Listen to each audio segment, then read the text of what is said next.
Have you ever wished for a second chance? A chance to go back, to fix the one mistake that changed everything? For Ethan Harper, a 32-year-old former engineer, that wish came in a form he never expected. Picture this: a decaying train station, a place suspended between worlds. Clocks on the wall are frozen, and a thick, eerie silence hangs in the air. This is where we find Ethan, slumped on a wooden bench, his face etched with a weariness that goes beyond simple exhaustion. He clutches a worn-out engineering blueprint, a relic from a life that feels like a distant dream. He doesn't know how he got here, or why. All he knows is this suffocating sense of failure. Just as the desolation threatens to swallow him whole, a small figure emerges from the mist. It's a young girl, no older than 10, with eyes that seem to hold ancient secrets. She's wearing a simple white dress, a stark contrast to the grime of the station. She approaches Ethan without a word and holds out a small, ornate brass key. It feels strangely familiar in his hand. "This belongs to you," she whispers, her voice like the chime of a distant bell. It opens the door you've been afraid to look behind. Before Ethan can ask what she means, she vanishes, leaving him alone with the key and 1,000 questions. With a trembling hand, Ethan looks at the key. It feels warm, almost alive. He spots a single, solitary locker at the far end of the platform, a number 7 gleaming on its rusty door. His lucky number, or so his mom used to say.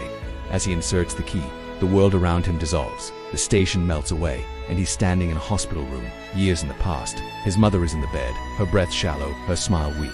He's a teenager again, awkwardly holding her hand, promising her he'll become a great engineer, someone she can be proud of. He promises to finish the blueprint they started together, a revolutionary energy device. The memory is so vivid, so painful. He can smell the antiseptic, feel the rough hospital blanket. He failed her. He never finished it. The weight of that broken promise crashes down on him, heavier than ever before. The scene shifts again. Now he's in a sleek, modern office. It's his first day at Innovatech, working under his idol, the brilliant Victor Lane. Victor is charismatic, a visionary. He takes Ethan under his wing, praising his talent. "You've got the spark, kid," Victor says, clapping him on the shoulder.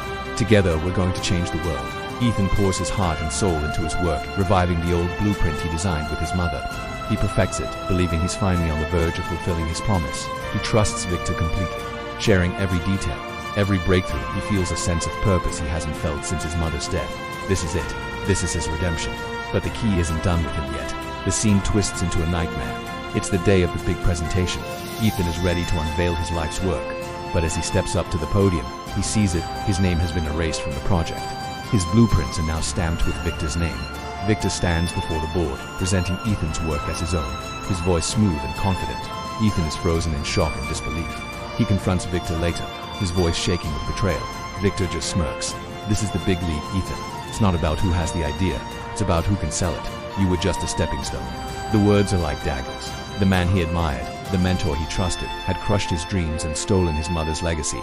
The world spirals back to the train station. Ethan is on his knees, the brass key fallen from his hand. The weight of his failures is unbearable. The grief for his mother, the sting of betrayal, the crushing sense. It all floods his mind. He's a failure, a ghost haunted by his own past. He picks up the key. It's cold metal, a stark reminder of his pain. He looks at the frozen clocks and the endless tracks leading into a foggy unknown. It's then that a chilling realization dawns on him. This station isn't just a place of memory. It's a final destination. He remembers now. The late-night drive after being fired, the blinding headlights, the screech of tires. He never made it home. He's been dead all along. The silence is broken by a soft sob. Across the platform, another figure appears. It's a young boy, clutching a sketchbook, tears streaming down his face. He looks just as lost and defeated as Ethan felt moments ago. The boy mutters about a failed art competition, about giving up, about not being good enough. In that boy's despair, Ethan sees himself. He sees the same fear, the same potential for regret. He walks over, his movements feeling lighter, freer than before. He sits beside the boy, not as a failed engineer, but as someone who understands. He doesn't offer empty platitudes. Instead, he shares his own story.